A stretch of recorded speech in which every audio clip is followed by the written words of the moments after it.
Good afternoon, everyone.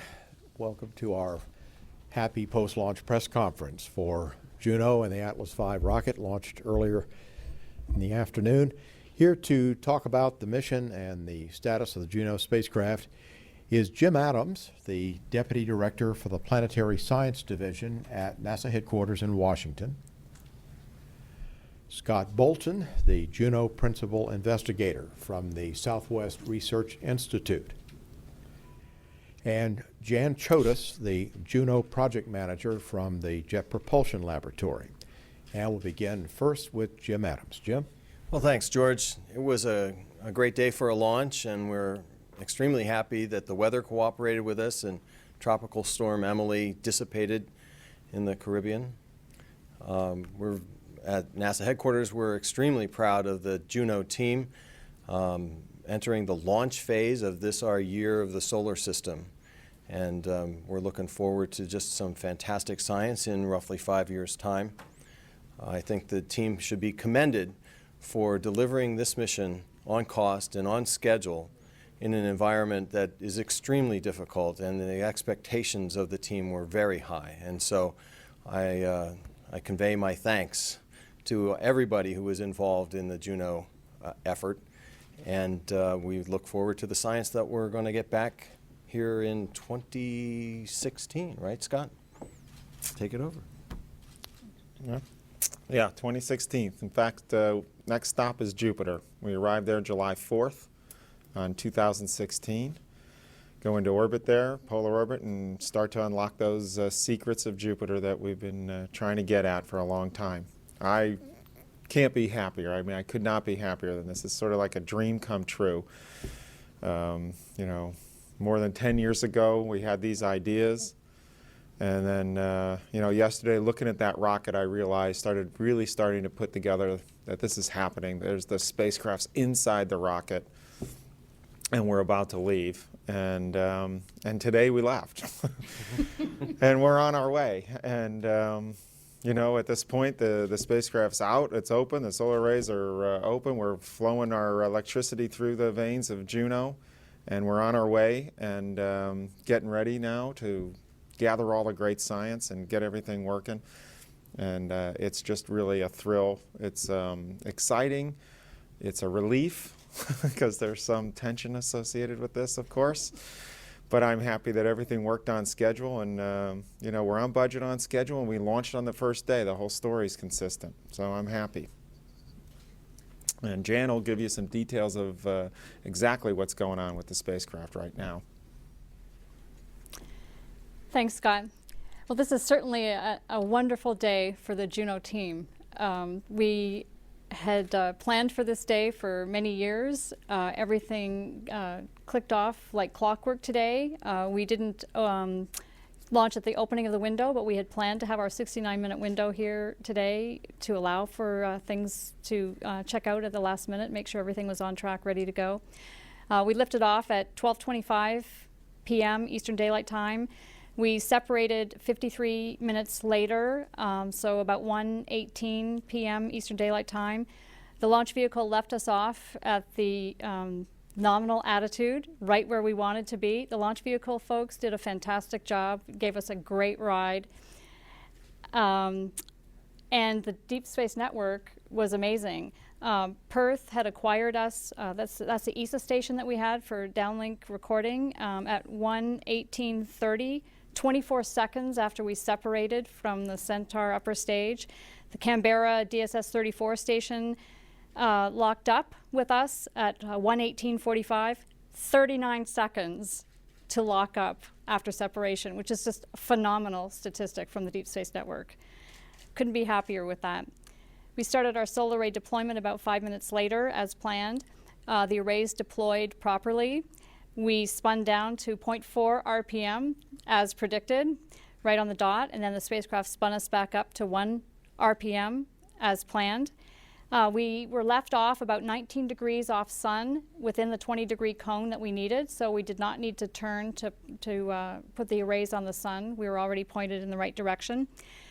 So everything was, our favorite word, nominal. We also, on my way over here, I got a call saying that we had sent in our first command. We sent a no-op command that doesn't do anything, just proves that we do have commandability.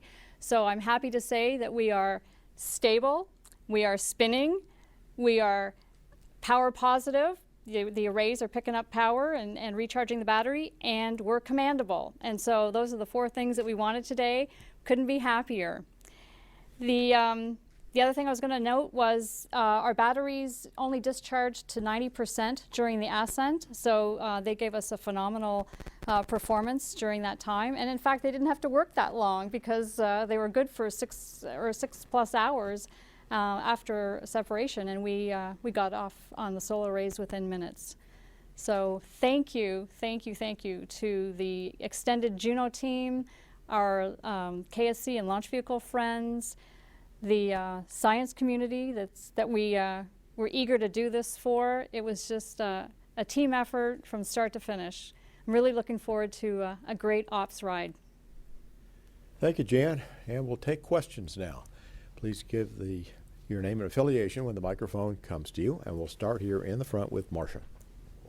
Marcia Dunn, Associated Press, probably for Mr. Adams and maybe Dr. Bolton too, but today of all days, people are worried about money. And I'm just wondering, $1 billion I know is on cost, but can you just sort of say why you guys think that this is going to be money well spent? I'll go first, and then Scott can correct me. No, actually,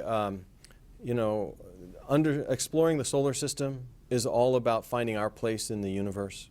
And there is something about exploration that strokes the spirit of every person.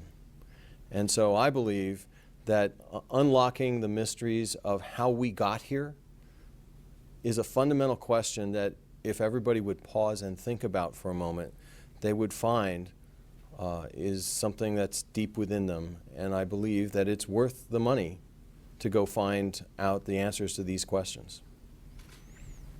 You want to add to any of that? I think you said it pretty well. I mean, I think, searching for our origin and understanding the fundamentals of nature is something that all societies should be trying to do. And of course, the more successful your society is, the more you can afford to go after these really fundamental questions that are so important. And that's really how you progress. Technologically, that's how you progress philosophically. You have to learn about ourselves, and these investments are really in ourselves, and I believe they're worth it. The other thing about, $1 billion is a lot of money, but if you think about what we're doing with Juno, we've got incredibly sophisticated instruments, some of the most advanced that have ever been on any spacecraft at all, and we're going into orbit around Jupiter with these. So traditionally, these things are even more expensive, and we've really designed something through the synergy of the engineers and the managers and the scientists together to do it even more efficiently than it's ever been done before. So I think we're showing that you can even get more done for the money. Okay, Stefano. Yes, thank you.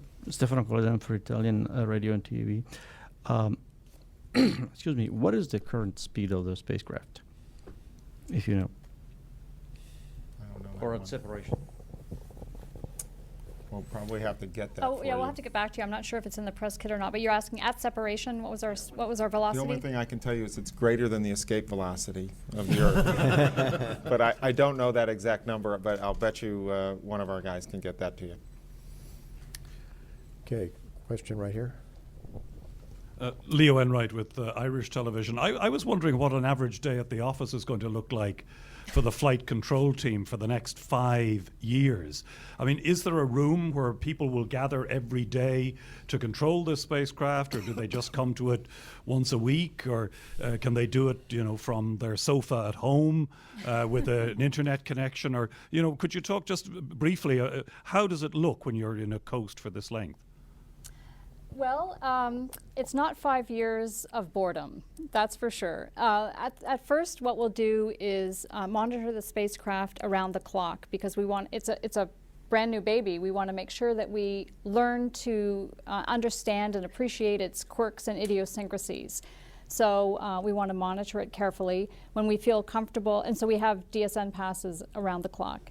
When we feel comfortable that we can, we'll probably give up on the night shift first, and we'll back off a little bit. We do have a maneuver planned at 20 days, which may or may not be needed depending on how the launch vehicle performed, and we should know that within a week. We'll know whether we need to do that maneuver or not. But we were left off in such a great place from the launch vehicle. I'll place my bets when I get home. Then we'll move into characterizing the instruments. So we'll get to know the engineering subsystems first, and then we'll do the low voltage checkouts of the instruments and the high voltage checkouts of the 3 instruments that operate at high voltage. That'll take through about December. Then we have our 2 deep space maneuvers about a year after launch, September 2012 timeframe. We start our DSM preparation campaign, as we call it, in about the February timeframe. We want to make sure that we dot the I's and cross the T's, take that design down to the nth level, have the right peer level reviews, independent reviews to make sure that we're not missing something. And so the team will decrease in size because we'll have a larger staff at the start. We carry some of the development folks into operations to make sure that we benefit from their knowledge and we don't miss anything as we make the transition into a more of a steady state operations. So we'll work on that DSM preparation, and then the months fly by pretty quickly when you're doing something like that. And then a year later, we have the Earth flyby, October 2013. And we'll do the same sort of preparation campaign several months ahead of time, using the Earth flyby appropriately as a practice run for what we're going to do on one of our passes at Jupiter. Then when we go out into the quiet cruise, I believe we will have some downtime. Shortly after launch, we'll get down to the 2 tracks a day, and then we'll get down to the 2 tracks a week and 1 track a week. Then it'll go up and down depending on the activities that we have on board and how often, when we're doing the instrument checkouts, for example, we'll have more passes. In the quiet cruise, we'll be down to about once a week, but people do meet daily. We'll have daily status meetings for several months. It's a very tactical operation at this point. We like the team to come in to do to have those technical meetings and make sure we have the tag up, but we have a distributed team. The spacecraft team is flying it out of Denver, and so we have all the modern conveniences of internet, video conferencing, teleconferencing that we've used during our development, and we'll continue to do that. And then of course we have the whole science community. We want the scientists to come and reside with us at JPL during the checkouts, but then they'll be back at their institutions. We've already proven out that we can flow the data end to end all the way out to their institutions. They can use their familiar equipment and be at their home institutions when they get their data. So it'll really, the tempo will vary from the start of the mission as we progress. Bill? Bill Horowitz, CBS. Well, Janice sort of answered my question too, but just maybe a little follow on. Sometimes these flights, deep space missions, there's still software development required and you're still working on the science plan during transit. Is this a mission where you pretty well know what you're going to do when you get there, or are you still refining how you're going to go about it? As far as the flight software that's residing in the onboard processor from the engineering perspective, we have no post-launch development planned. We have already designed and tested our JOI sequence. That's not to say that we won't do, we'll dust off those notebooks when we get close. We'll run that again. We'll make sure that anything that we've learned from the behavior of the spacecraft will modify the sequence as appropriate. But I would consider that more part of normal business. I'll let Scott talk about the science planning because some of it's done to a certain level and others will continue to refine. To a large scale, we have the science plan figured out, and we kind of know what we're going to do. And in fact, that's one of the reasons that this mission is so efficient, is that we've designed it in a way to just gather the data with little detailed planning, unlike some of the other types of missions that go. But we still haven't built the sequences for what would actually be run at Jupiter, so we will have to do that, and there will be some choices that can be made, and some of those choices will wait to see how the instruments are functioning and the idiosyncrasies that Jan mentioned earlier when we go through all the calibrations and we go through how and learn how the instruments work and exactly how well the measurements are that we can predict, then we will refine our plan a little bit. But to a large scale, we have our plan already figured out. When we go into orbit, we know pretty much where we're going to get what measurement. And just one quick follow-on. I think you guys addressed this at one of the pre-launch, and I can't remember what the answer was. When you guys do the flyby, are you going to be taking any imagery or science? I mean, when's the first time we're going to see any pictures out of this? Earth, you mean? Yeah. The Earth when flyby? are we going to see pictures for the first time out of your instruments? That's what I'm looking for. Well, I can't tell you that when the first day that we'll get an image down of anything, because we may accelerate that plan from what we have right now, depending on how things work. But right now, we plan to operate most of the instruments at the Earth. One, to learn how they operate and make sure that we understand how a sequence that we would actually operate near Jupiter will work. Sort of an example. In previous missions that have gone to the outer planets, that have had Earth flybys, it's really dictated by the energy and the fact that you need to go around in order to get out to the outer planet. You made incredible use of the fact that you went by the Earth, not only to calibrate your instruments, but to also get new science, but maybe most importantly, you learn about the spacecraft long before you get to the outer planet when you're going there so that you can adapt your plan if needed. So we will make use of all of those things. We will be limited by the fact that some instruments we will have to analyze and make sure that thermally, this close to the sun, since they're designed to operate at the Jupiter, that we aren't taking any risks. That will be our first priority. And then the calibrations that are unique at Earth will also be the second priority. And then the third will be whatever new science we can possibly get. Okay, a question right here in the back. Mark Ratterman from Talking Space. Question for Scott Bolton. Do you think that our educators that are teaching our middle school, high school children, do you think that they'll be having some exciting things to talk about after Juno enters orbit, or will they have some things to talk to their kids about beforehand? Well, I hope they have exciting things to talk about beforehand, even right now, because there are exciting things. I assume you mean just respect to Juno, though. Not all science, but there will be some things that they can talk about. A lot of them are technological stuff, advances that we've made with solar arrays, the radiation vault, things that are unique to Juno, the challenges that have gone on, I think help teach kids that might be interested in engineering. And the science that's coming is lessons that we've already started to incorporate in curriculum for those grade levels. And in fact, we're trying to push it down to elementary school. Now, of course, once we get to Jupiter and we learn the new things that Juno is going to learn for us, that will open up, a wealth of new information that will provide it. And so that may dwarf what we've been able to do prior to that, at least with respect to Juno. Okay, let's come up here to the front to Ken Kramer.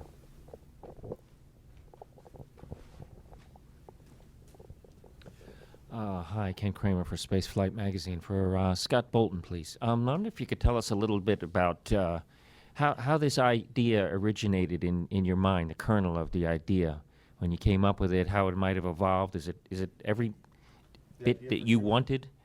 This the idea for the mission, did it evolve over time with the instruments, or what? It did. Some instrument ideas might have been like a revelation. Other ones have evolved over time. It started long before I was a kid when the first scientists were trying to go into polar orbit around Jupiter. In fact, even in the 70s, people were arguing as we started to plan Galileo that maybe that kind of a mission should be a polar orbiter. Most of those studies were aimed at trying to understand the polar magnetosphere, although some of them understood that if you could go into polar orbit, you might be able to get better measurements of the magnetic and gravity field. And then in the late 80s and 90s, there were missions that were conceived of to go into close orbits, near polar, not truly polar, but highly inclined orbits, similar to Juno's, to look at the magnetic field and the gravity field. And those, one of those was called Inside Jupiter, and it progressed and tried to win. It was also proposed competitively and didn't make it all the way to the final round. And then about the time Cassini was flying by Jupiter, I was on the Cassini team on a few instruments as a co-investigator, and was arguing that we should do science at Jupiter as we flew by. And I was able to persuade enough people that opened the door, but I was also tasked with figuring out which science we should do. So a colleague of mine and myself ran workshops to try to figure out the science that we could do by going by Cassini. And one of those experiments that I came up with was to borrow the radar antenna. It also uses the high gain antenna on Cassini, and map Jupiter's radiation belts because it could work in a listen-only mode. It was an instrument that was primarily designed to see through the clouds of Titan and map out Titan's surface, which was incredibly high priority also for Cassini. And I was very familiar with that because I was also working to figure out what we should do at Titan, so I knew how that instrument worked pretty well. And so we borrowed this thing, and I suggested that we make a map of these high-energy radiation belts, which was part of the science that I had done before. And that got approved, and one of my other co-investigators came up and said, you know, can you use that to figure out the water abundance inside Jupiter? And I said, no, I don't think so. And we worked out some details, and then the next day I was, you know, getting ready to work and literally in the shower. And I realized, gosh, I was looking for water, and there I was. And I realized, gosh, if we got a bunch of these antennas in the right place over the poles, I could get away from the noise of the radiation belts and see into the planet, and maybe make that measurement that my colleague had asked for. And so I came back in the next day kind of excited, saying, I think I figured out a way to do this, but not with Cassini. And we don't have anything that can do it. But I think if you made something like this, it might work. And that colleague of mine was named Toby Owen. And he went and got a colleague of his named Daniel Gautier. And they came in and tried to argue with me on why that was so important to do and how fundamental that measurement would be. And they were saying it could be the basis of a mission. And I had my doubts, although I knew, because every scientist thinks their science is really important. Turns out theirs is. And I realized later that they were largely responsible for the Cassini mission getting conceived. So I realized that they really knew a lot about why we should do things, and so I started looking more carefully. And that's basically how that experiment then had to go through a long, painstaking process of convincing my colleagues that knew about the hardware and the measurements that it could actually be done. A lot of people didn't think that we could figure out how to do this, but we kept pushing and kept working. And once we got that figured out, we then joined with the other teams that were already interested in doing Jupiter's gravity and magnetic fields, and then another team that was interested in doing the polar magnetosphere, and I put them all together under one umbrella, and NASA came out with an opportunity that could allow that kind of a mission, at that level of expense and complexity.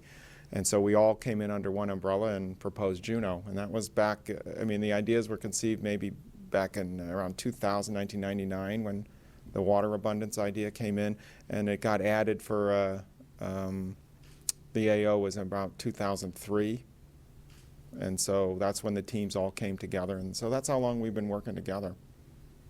So if I could just follow up, Jim Green, when you heard this, or your predecessor, what did you think? Well, first off, Juno was selected when we came on board. This is Jim Green and myself, and we were given this mission, and we were immediately impressed with how well it was run, and the fact that it had spent some time in Phase B, and so it was ready to graduate. And so one of the first things that we did was we ran it through a confirmation review where we said, okay, no kidding, for sure, for real, is this science that we really want to do? Can we do it at the cost and on schedule that's been proposed, derived during the Phase B? And all of the answers came back unanimously yes. And so we said, this is compelling science, let's move forward. And we're very excited about it. It's going to tell us a lot about not just Jupiter, but I'm sure Scott's mentioned in some of the science briefings of just about the solar system in general and how it was formed, and maybe even a little bit about how the Earth was formed. So we're very excited. Any other questions? All right, we have, well, let's get Craig, because he's right here.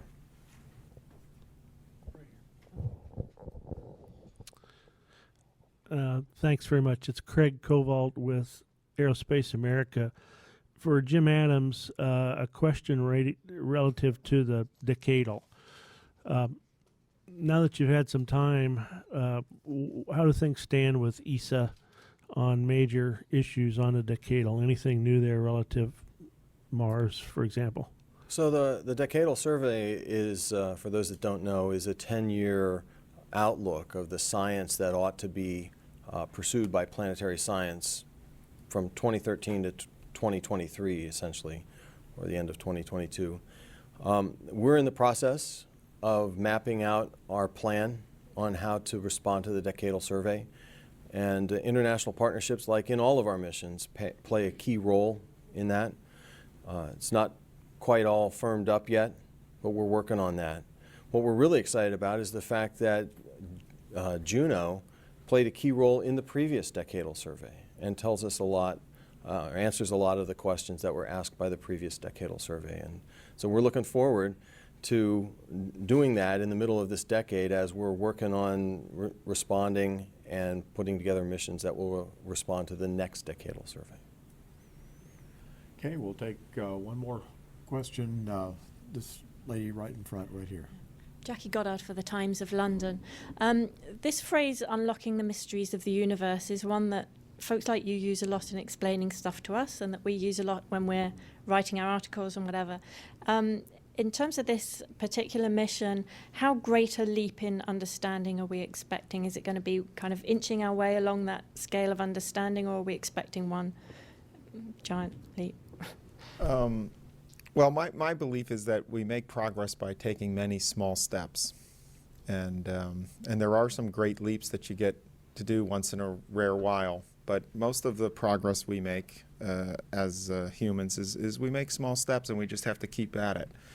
You know, whether this is a giant leap or a small step maybe is somewhat judgment here, but I think that the real interest in Juno and Jupiter is that it's really giving us insight into the very earliest times of our solar system formation, right after the sun formed to the beginning of the planet, the first planet. And in that sense, it's a big leap, because that's a big step to take, to get that first step that goes from a sun or a star to the planets, because, you know, the planets are made of a little bit differently than the sun, or we wouldn't be here today. There is a difference there. We don't really understand how that happened, or what happened, and what the elements or volatiles were doing early in the solar system. And so that's a big step, a big leap.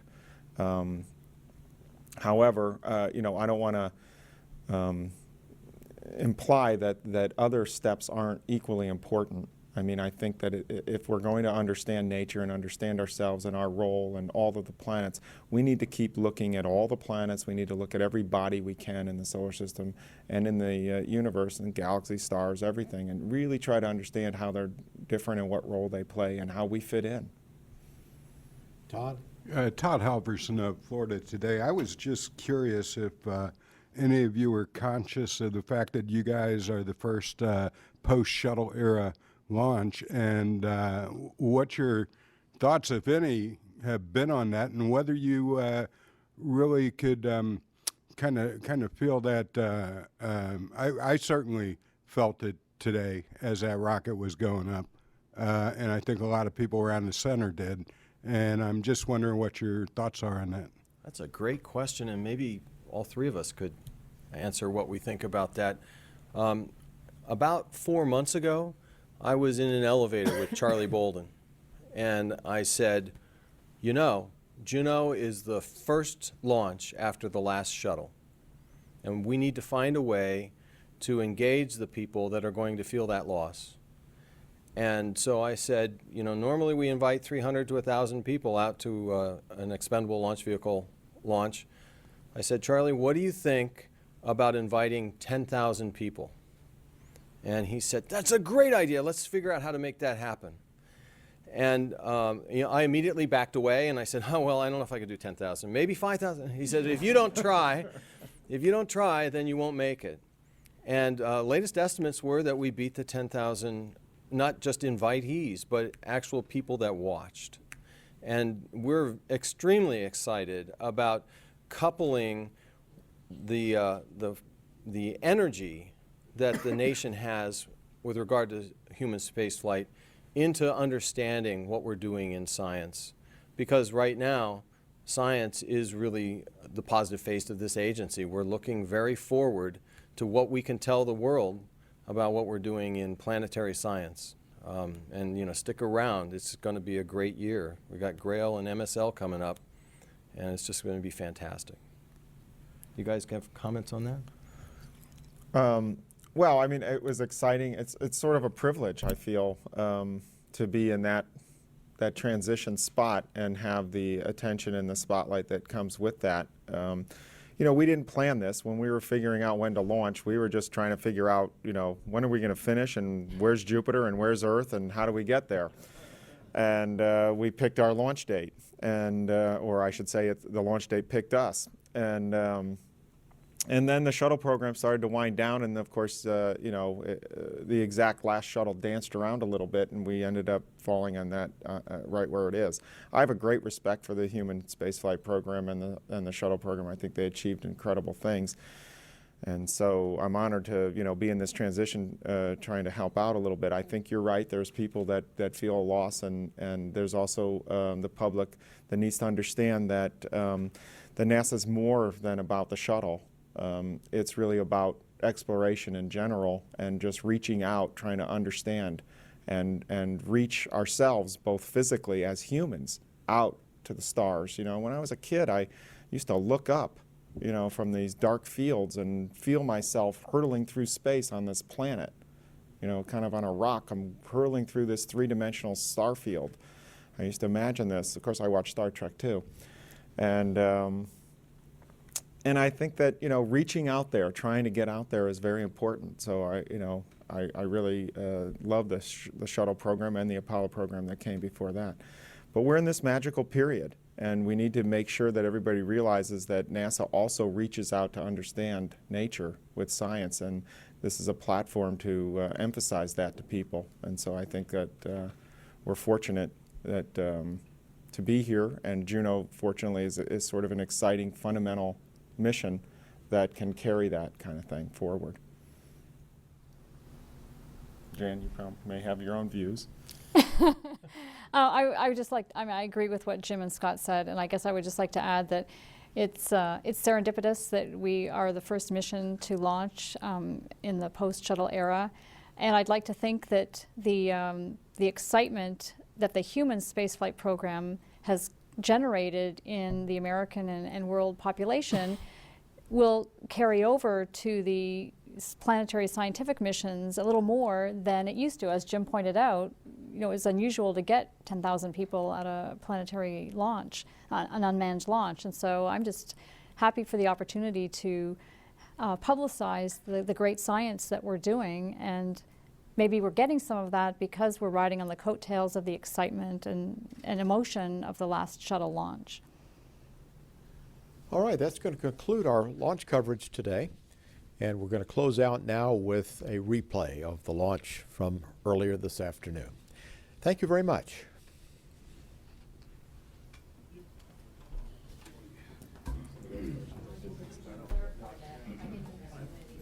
T-minus 10, 9, 8, 7, 6, 5, 4, 3, 2, 1. Ignition and liftoff of the Atlas V with Juno on a trek to Jupiter, a planetary piece of the puzzle on the beginning of our solar system. Pitch roll program is in progress. Vehicle body rates look good. Booster PU has gone to fixed angle, show the confirmed. SRB chamber pressures have plateaued. I'm rolling off. Signatures look good. RD-180 operation looks excellent at this point in the flight.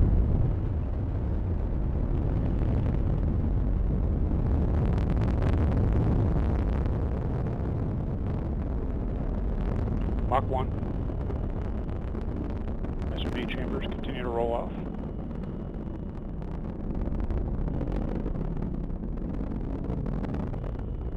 Max Q.